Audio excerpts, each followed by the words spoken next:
berdagang di Pasar Sore Kampung Ramadan, menjaga jarak kalau memungkinkan, ya sementara nggak usah gandengan dulu kalau berjalan. Terus kemudian di beberapa titik sudah kita pasang hand sanitizer dan juga wastafel untuk mencuci tangan. Infak pasar sore atau gorengan juga nggak apa-apa.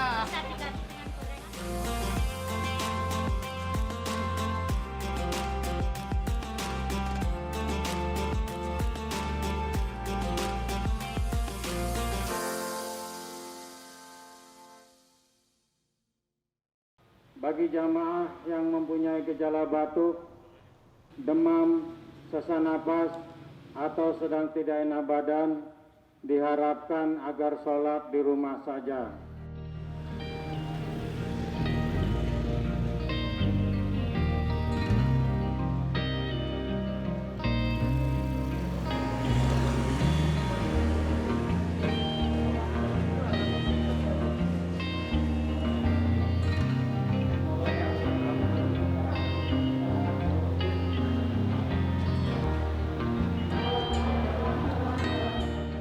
Masjid itu selalu memberi manfaat sebesar-besarnya pada lingkungannya.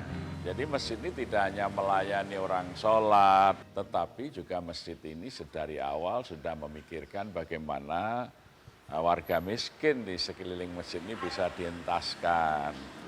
Nah itulah yang kami lakukan dan kami tiru juga dari para perintis masjid.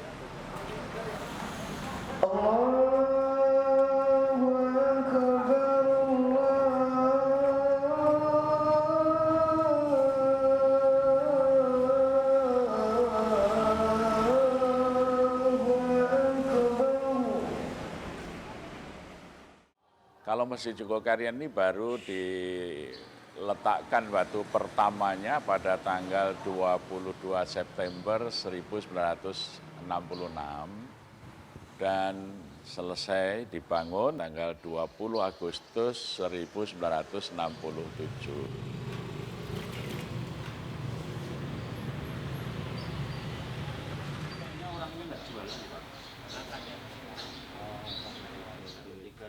Sate kiri atas nama sate kiri ya Mbak.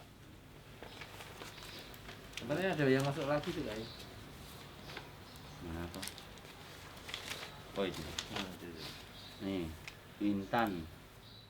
Program-program yang ada itu terfokus untuk kemaslahatan umat. Makanya ketika kita lihat di Jogokarian itu banyak sekali program yang intinya itu memajukan kesejahteraan dari jamaah masjid.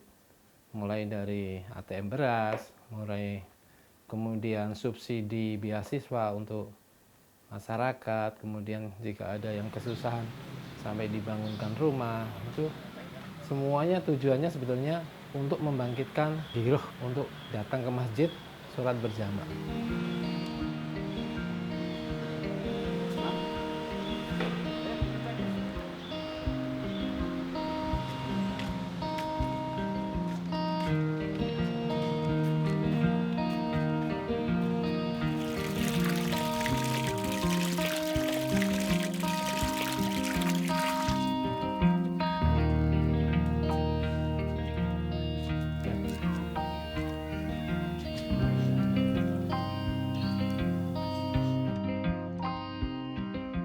Enggak ibadah ke masjid itu kayaknya sayang sekali karena juga kita mendoakan orang-orang yang pada sedekah ke Masjid Jogokarian ya.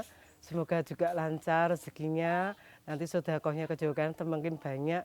Terus kita yang menerima juga senang, enggak kekurangan kayak dulu kan banyak tuh orang yang waktu masih kecil saya itu kan enggak kayak gini masjidnya. Jadi masih banyak orang yang kekurangan.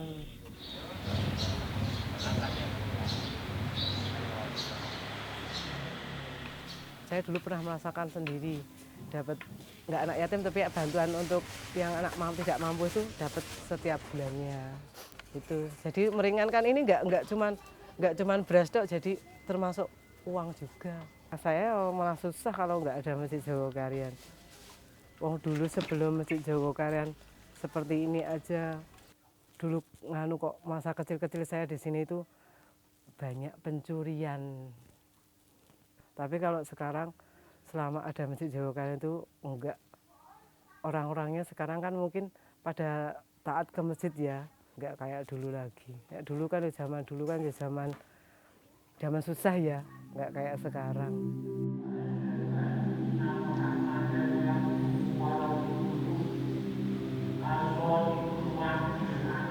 Yang menjadi persoalan adalah para pengelola masjid itu masih terpaku pada Statblad nomor 26 tahun 1903 tentang erat agama, bahwa masjid hanya boleh digunakan untuk sholat 5 waktu, Jumatan, dan peringatan-peringatan hari besar. Jadi Statblad ini dibuat Belanda menyikapi supaya gagasan-gagasan untuk menentang kekuasaan Belanda itu dapat ditekan. Maka masjid tidak boleh lagi punya aktivitas sosial, aktivitas ekonomi. Masjid hanya melulu aktivitas ibadah saja. Ya, tetapi masih banyak juga pengurus masjid yang masih terjajah, terikat dengan Statblad itu. Ini problemnya. Jadi memang harus dimerdekakan para pengurus masjid sekarang ini. Misalnya kita kembali kepada semangat melaksanakan sila pertama, ketuhanan yang Maha Esa, di mana dicerminkan orang berketuhanan itu memiliki kemanusiaan yang adil dan beradab, maka akan terjadi persatuan Indonesia itu.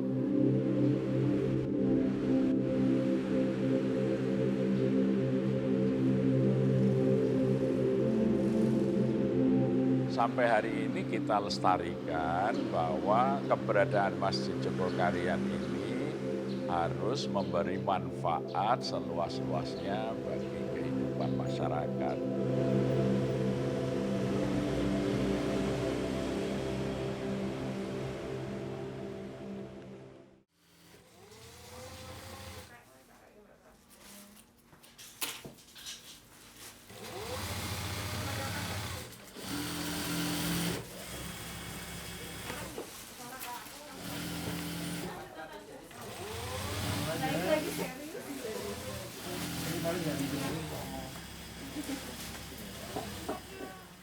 Saya berasal dari Demak ya, sudah terkenal dengan keberadaan Wali Songo di sana ya. Dalam doa-doa saya itu, saya berdoa supaya ya Allah, semoga saya bisa tinggal di lingkungan pondok. Nah, ternyata pondok yang diberikan oleh Allah itu ya di Jogokarian ini. Bersyukur karena lingkungan yang islami seperti yang saya mau, kemudian orang-orangnya yang familiar, program-program masjid yang bagus, jadi membantu untuk menguatkan iman.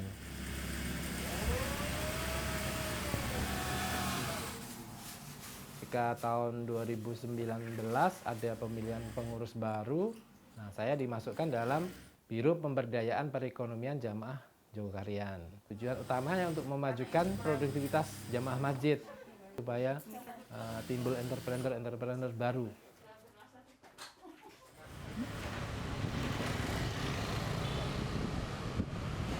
Harus kita perbanyak ini untuk prokes pedagang.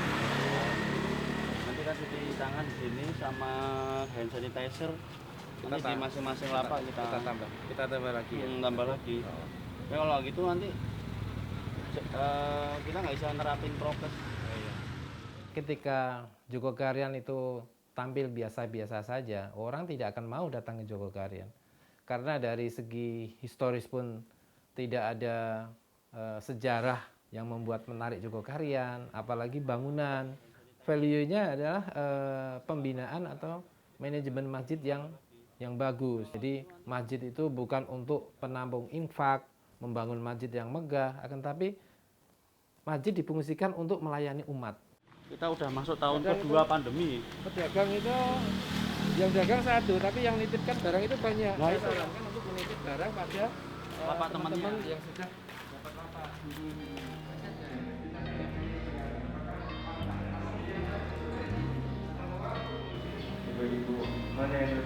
Masyarakat yang sejahtera karena kebijakan dan program dari masjid, pastilah mereka kemudian akan memberikan kontribusi secara maksimal, maka masjid akan menjadi makmur. Satu contoh terakhir ini, kita membeli mesin Genus, ya, di mana belum ada satu masjid pun, bahkan masjid-masjid besar di Indonesia, begitu kita melakukan pelayanan dan dilihat oleh masyarakat betapa memberi manfaat, pada hari yang sama, pagi kita mulai praktek buka Genus, siang itu kita sudah dapat transferan lebih besar dari harga mesin Genus.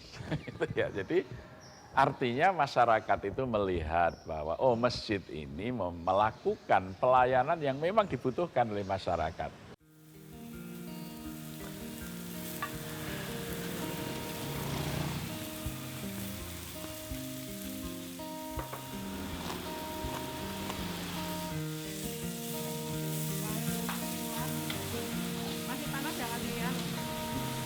Pada waktu itu tahun 2012 saya membuka usaha Supasup ini, yang waktu itu belum banyak masyarakat yang tahu tentang Supasup, hanya di hotel-hotel aja.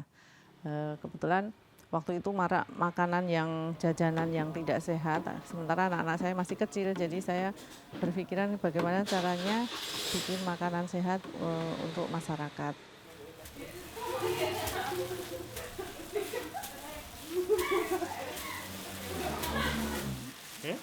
Dari Jogokarian itu kan dekat rumah saya, jadi saya sebelum jualan di sana juga sering beli makanan di sana. Lalu ketika saya sudah punya usaha sendiri, tentunya saya juga pengen belajar jualan di sana, dan alhamdulillah, wah saya juga kaget, ini bener nggak ini jualan baru berapa jam sudah habis gitu.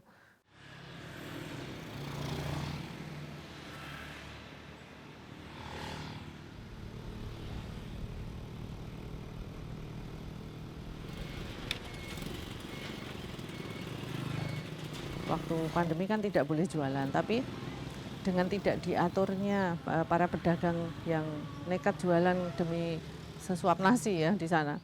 Ini kalau nggak ditata ngeri juga dalam masa pandemi. Alhamdulillah sekarang ada penataan, jadi kita jualan jaga jarak 2 meter. Sebelum jualan, kita pedagang diwajibkan ikut tes Genus. Ketika kita sudah selesai jualan, tempat jualan kita itu disemprot dengan disinfektan. Nah itu yang bikin saya nyaman untuk jualan di situ. Kalau waktu normal kita lewat aja nggak bisa. Hampir nggak ada sekat antara stand satu sama stand yang lainnya. Saya bayangin nggak ada prokesnya, wah ngeri sekali. Saya nggak berani kalau nggak ada prokesnya, nggak berani jualan.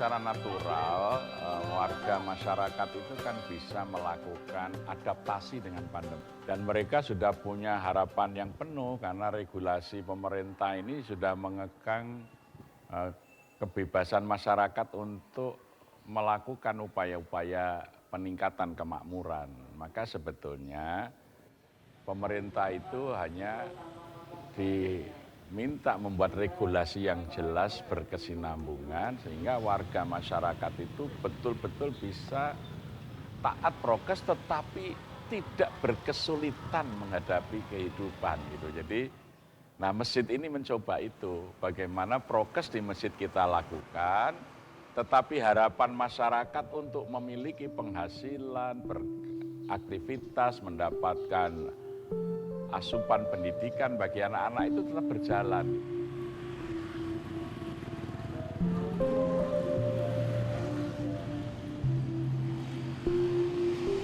Didatangkan dari Turki, dari Timur Tengah, sehingga pengusaha batik yang ketakutan tidak bisa ada hari raya, apalagi dilarang mudik, orang tidak beli baju batik, tapi masjid-masjid kemudian memesan sajadah untuk mengisi shop-shop masjid yang karpetnya digulung.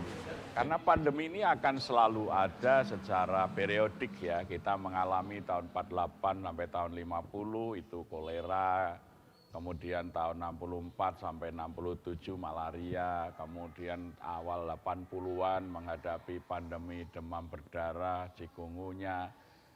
Ya dan akhirnya kan sudah bisa menyesuaikan masyarakat itu. Ini ada nuansa politis yang kemudian menjadikan negara-negara kecil itu tidak lagi bisa bebas berimprovisasi karena kemudian ada tekanan kekuatan negara besar. Maka sebetulnya seperti kata Bung Karno tadi ya, merdeka itu harusnya 3 daulat di tangan kita, daulat politik, daulat ekonomi, dan daulat budaya.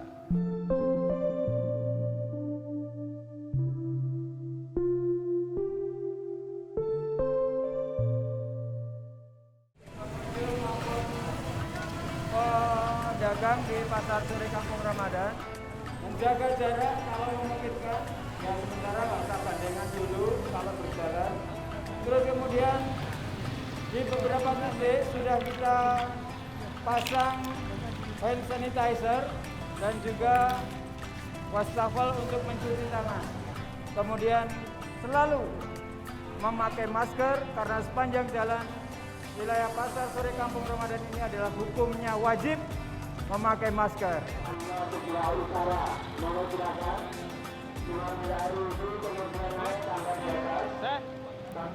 Hari Minggu sore berjalan-jalan, ada juragan buku juga, senyum-senyum, insya Allah dagangannya tetap laris. Di Pelapak kita wajibkan untuk tes genis ya sebelum berjualan. Jadi insya Allah aman untuk di Pasar Sore Kampung Ramadan. Boleh silakan bagi para pedagang. Di tahun 2003 itu sudah mulai banyak pedagang, mulai banyak yang interest dengan pasar sore ya. Itu ketika pertama kali dimunculkan ya pasar sore itu, masyarakat itu enggan untuk berjualan. Itu karena takut nanti nggak ada yang beli karena puasa kan ini jalan sepi dulu tuh. Dari takmir sendiri mencoba memberikan support kepada jamaah untuk berjualan. Alhamdulillah dalam perkembangannya ini trafficnya itu meningkat, jadi pedagang yang berjualan itu meningkat. Tujuan kita dari awal itu untuk meningkatkan pendapatan dari jamaah ya. Yang dulu-dulu kita itu bisa 350 pedagang, tapi saat ini kita tidak sampai 200. Mungkin menjadi perhatian kita ya, ternyata dengan adanya pasar ini banyak masyarakat yang terbantu dari segi ekonominya. Jadi bukan hanya jumlah lapaknya yang segitu, tapi jumlah pedagang yang ikut andil dalam mensukseskan acara KRJ ini itu sangat banyak.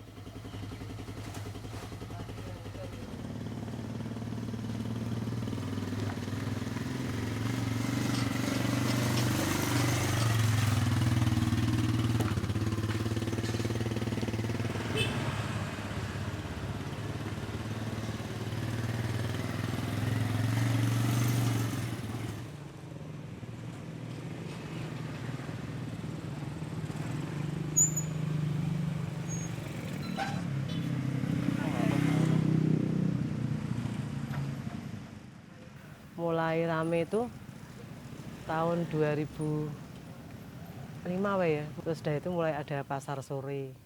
Kalau saya perasaannya ya senang ya, tambah banyak rezeki gitu, karena banyak pengunjungnya. Terus kita kan jadi orang kampung-kampung sini kan nggak nganggur juga tuh, banyak yang jualan.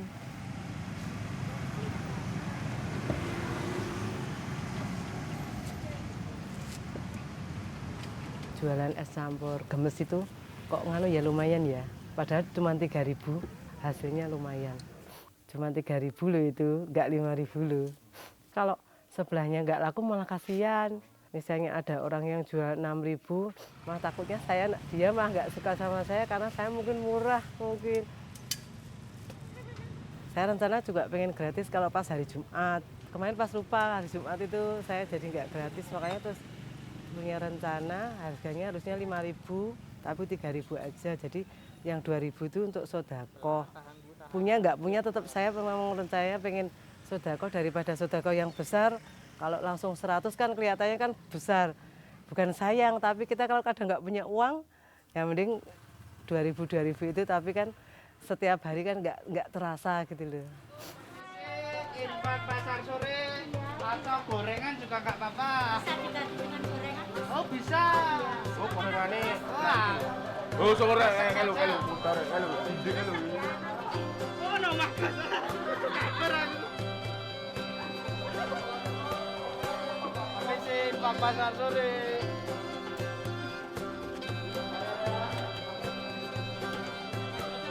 Sebagian membagi sebentar lagi.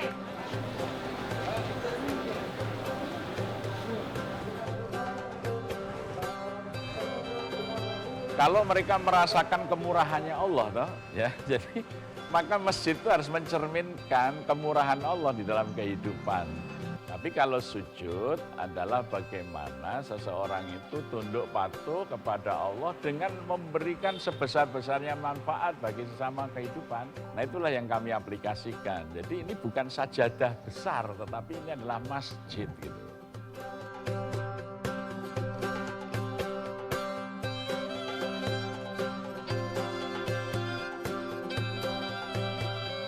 Beliau penasaran sekali, ada apa sih di Jogokarian? Suasana Ramadan yang saya rasakan itu ada gitu dan berasa karena di sini juga kan ada bukber bersama. Aku anak rantau yang pengen cari suasana beda gitu, nggak kayak di kosan aja untuk berbuka puasa. Karena tempatnya apa namanya memang istimewa gitu ya.